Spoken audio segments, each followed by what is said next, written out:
ಮತ್ತು ವೇದಿಕೆ ಎಡಭಾಗದಲ್ಲಿ ಇರ್ತಕ್ಕಂಥ ಎಲ್ಲ ಜನಪ್ರತಿನಿಧಿಗಳೇ ಮತ್ತು ಇಲಾಖೆಯ ಅಧಿಕಾರಿಗಳೇ ಮತ್ತು ವಿದ್ಯಾರ್ಥಿನಿಯರೇ, ಪೋಷಕರು ಮತ್ತು ಸಾರ್ವಜನಿಕ ಬಂಧುಗಳೇ, ಇವತ್ತೇನು 75ನೇ ವರ್ಷದ ಗಣತಂತ್ರ ವ್ಯವಸ್ಥೆಗೆ ನಾವೆಲ್ಲರೂ ಕೂಡ ಕಾಲಿಡ್ತಾ ಇದ್ದೇವೆ.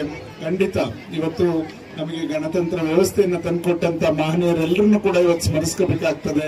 ಉಕ್ಕಿನ ಮನುಷ್ಯರು ಅವರು ಇವತ್ತು ಅವರೆಲ್ಲ ನಮಗೆ ಈ ಒಂದು ಒಕ್ಕೂಟದ ವ್ಯವಸ್ಥೆಯಲ್ಲಿ ನಾವೆಲ್ಲರೂ ಕೂಡ ಎಲ್ಲದರಲ್ಲೂ ಕೂಡ ಪಾಲ್ಗೊಳ್ಬೇಕು, ಎಲ್ಲದನ್ನು ಕೂಡ ಅನುಭವಿಸಬೇಕು ಅಂತಕ್ಕಂಥ ನಿಟ್ಟಿನಲ್ಲಿ ಇವತ್ತು ನಮಗೆ ಸ್ವಾತಂತ್ರ್ಯವನ್ನು ತಂದುಕೊಟ್ಟರ ಜೊತೆಯಲ್ಲಿ ಈ ಗಣತಂತ್ರ ವ್ಯವಸ್ಥೆನೂ ಕೂಡ ಜೊತೆಯಲ್ಲೇ ಒಗ್ಗೂಡಿಸ್ಕೊಂಡು ಹೋಗೋ ನಿಟ್ಟಿನಲ್ಲಿ ಮತ್ತೆ ನಮಗೆ ಒಳ್ಳೆ ಸಂವಿಧಾನವನ್ನು ರಚಿಸಿದಂತ ಬಾಬಾ ಸಾಹೇಬ್ ಅಂಬೇಡ್ಕರ್ ಅವರು ಇವರೆಲ್ಲ ಇವತ್ತು ನಾವು ಸ್ಮರಿಸಿಕೊಳ್ಳೋದ್ರ ಜೊತೆಯಲ್ಲಿ ಇವತ್ತು ಏನು ವೀರ ಯೋಧರು ಇವತ್ತು ಗಡಿ ಭಾಗದಲ್ಲಿ ದೇಶವನ್ನ ಕಾಯ್ತಾ ಇರೋದ್ರಿಂದ ನಾವೆಲ್ಲರೂ ಕೂಡ ಇವತ್ತು ವಿದ್ಯಾರ್ಥಿಗಳನ್ನ ಹೆಚ್ಚಿನದಾಗಿ ಕುರಿತು ನಾವೆಲ್ಲರೂ ಕೂಡ ಸಂದೇಶವನ್ನು ನೀಡೋ ಉದ್ದೇಶ ಏನಂದ್ರೆ, ಮಕ್ಕಳಲ್ಲೇ ನಾವು ದೇಶ ಪ್ರೇಮ ನಾಡ ಪ್ರೇಮವನ್ನ ಬೆಳೆಸಿದ್ರೆ ಖಂಡಿತ ಅದು ಒಂದು ಸುಭಿಕ್ಷವಾದಂತ ನಾಡಾಗ್ತದೆ, ಒಂದು ಉತ್ತಮವಾದಂತ ರಾಷ್ಟ್ರವನ್ನು ಕಟ್ಟಲಿಕ್ಕೆ ಸಾಧ್ಯ ಆಗ್ತದೆ ಅಂತಕ್ಕಂಥ ನಿಟ್ಟಿನಲ್ಲಿ ಮಕ್ಕಳಲ್ಲಿ ಶಿಸ್ತು, ಸಂಯಮ ಮತ್ತೆ ದೇಶ ಪ್ರೇಮ, ನಾಡ ಪ್ರೇಮ ಎಲ್ಲದನ್ನು ಕೂಡ ನಾವು ಬೆಳೆಸಿದ್ರೆ ಖಂಡಿತ ಇವತ್ತು ಒಳ್ಳೆ ನಾಡಾಗ್ಲಿಕ್ಕೆ ಮತ್ತೆ ದೇಶದಲ್ಲಿ ಯಾವುದೇ ರೀತಿ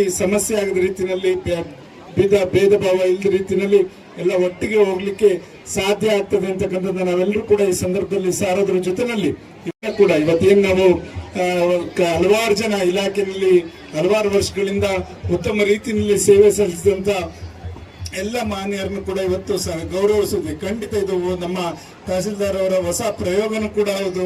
ಖಂಡಿತ ಅದು ನಾವು ಯಾರು ಕೆಲಸ ಮಾಡ್ತಾರೋ ಅವ್ರಿಗೆ ಮೆಚ್ಚುಗೆಯನ್ನು ವ್ಯಕ್ತಪಡಿಸೋಣ, ಯಾರು ನಮಗೆ ಕೆಲಸ ಮಾಡಲ್ಲ ಅವ್ರಿಗೆ ಶಿಕ್ಷೆನೂ ಕೂಡ ವ್ಯಕ್ತಪಡಿಸೋದು ಇದ್ದೇ ಇರುತ್ತೆ. ಆದ್ರಿಂದ ಎರಡನ್ನೂ ಕೂಡ ಇರ್ತದೆ. ಅದನ್ನ ಆಯ್ಕೆ ಮಾಡ್ಕೊಳ್ಳುವಂಥದ್ದು ನಮಗ್ ಬಿಟ್ಟಂಥದ್ದು. ನಾವು ಮಾಡೋಂಥ ಕರ್ತವ್ಯ, ನಾವು ಮಾಡೋಂಥ ನಿಷ್ಠೆಯಿಂದ ಪ್ರಾಮಾಣಿಕದಿಂದ ಸೇವೆ ನಮಗೇನು ಅವಕಾಶ ದೊರಕಿದೆ ಆ ಸೇವೆನ ನಿಷ್ಪಕ್ಷಪಾತವಾಗಿ ಸೇವೆಯನ್ನ ಸಲ್ಲಿಸುತ್ತವಾಗಿ ನಾವು ಜನಸ್ಪಂದನ ಮಾಡಿ ಪ್ರತಿ ಸೋಮವಾರ 4 ಗಂಟೆಯಿಂದ 6 ಗಂಟೆ ನಿಮ್ಮ ಸೇವೆಗೆ ಮುಡುಪಾಗಿರ್ತೇವೆ. ಯಾರು ಮಧ್ಯವರ್ತಿಗಳ ಹಾವಳಿ ಇಲ್ಲ, ಲಂಚದ ಆಮಿಷಗಳಿಲ್ಲ. ಆ ನಿಟ್ಟಿನಲ್ಲಿ ಇವತ್ತು ತಾಲೂಕನ್ನ ಕೊಂಡೊಯ್ಯಬೇಕು. ಜನಗಳು ಯಾರೇ ಹೋದ್ರು ಕೂಡ ಅವ್ರ ಕೆಲಸ ಆಗ್ಬೇಕು. ಇವತ್ತು ಪೆನ್ಷನ್ ಅಂತ ಅಲಿಬಾರ್ದು.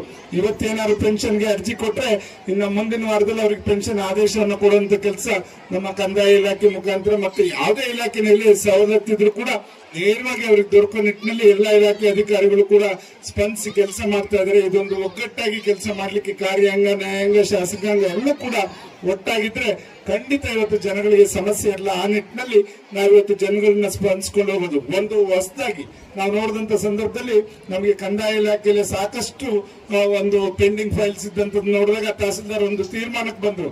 ಇದನ್ನ ಏನು ಖಾತೆ ತಿದ್ದುಪಡಿ ಮತ್ತೆ ಪಾವತಿ ಖಾತೆ ಇವೆಲ್ಲದನ್ನು ಕೂಡ ಮಾಡಬೇಕು ಅಂತ ಒಂದು ದಿವಸ ಕೂತ್ಕೊಂಡು ಕಳೆದ ತಿಂಗಳು 944 ಜನಕ್ಕೆ ಅಲ್ಲೇ ಆದೇಶವನ್ನು ಮಾಡಿದಂತ ಕೆಲಸ ನಮ್ಮೆಲ್ಲರಿಗೂ ಕೂಡ ಮೆಚ್ಚುಗೆ ಅಂತದಿದೆ. ಖಂಡಿತ ಕಂದಾಯ ಇಲಾಖೆಗೆ ನಾವು ಅಭಿನಂದನೆಯನ್ನು ಸಲ್ಲಿಸೋದ್ರ ಜೊತೆನಲ್ಲಿ ಇವತ್ತು ಅಲ್ಲಿ ಇನ್ನೂ 1600 ಫೈಲ್ಸ್ ಬಂದಿತ್ತು.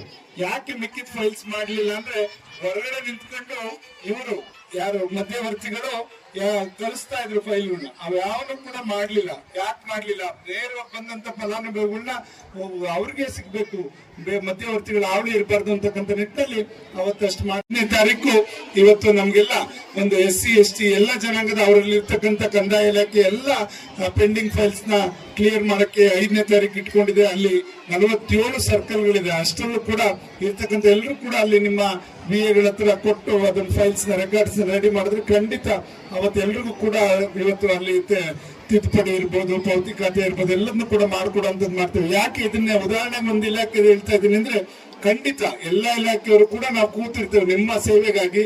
ನಿಮ್ಗೆ ಯಾರನ್ನು ಕೂಡ MLA ಹುಡುಕೊಂಡು ಹೋಗ್ಬೇಕಾಗಿಲ್ಲ, ಅಧಿಕಾರಿಗಳನ್ನ ಹುಡುಕೊಂಡು ಹೋಗ್ಬೇಕಾಗಿಲ್ಲ. ಸೋಮವಾರ 4 ಗಂಟೆಯಿಂದ 6 ಗಂಟೆಗೆ ನೀವು ಸಿಕ್ಕಿದ್ರೆ ಖಂಡಿತ ನಿಮ್ಗೆ ಎಲ್ಲರೂ ಕೂಡ ಒಂದೇ ವೇದಿಕೆಯಲ್ಲಿ TNMC ಭವನದಲ್ಲಿ ಸಿಗ್ತದೆ.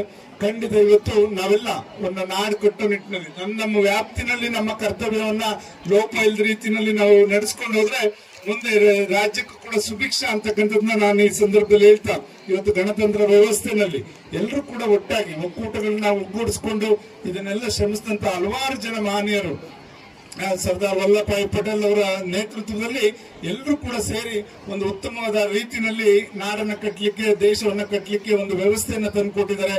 ಆ ವ್ಯವಸ್ಥೆಗೆ ಅನುಗುಣವಾಗಿ ನಾವೆಲ್ಲರೂ ಕೂಡ ಇವತ್ತು ಬಾಳ್ಮೆ ಮಾಡ್ಕೊಂಡು ಹೋಗೋಣ ಅಂತಕ್ಕಂಥದ್ದನ್ನ ಈ ಸಂದರ್ಭದಲ್ಲಿ ಮತ್ತೊಮ್ಮೆ ಹೇಳ್ತಾ 75ನೇ ಗಣರಾಜ್ಯೋತ್ಸವದ ಶುಭಾಶಯಗಳನ್ನ ಹೇಳ್ತಾ ನನ್ನ ಮಾತು ಮುಗಿಸ್ತೇನೆ. ಜೈ ಹಿಂದ್, ಜೈ ಭಾರತ ಮಾತೆ.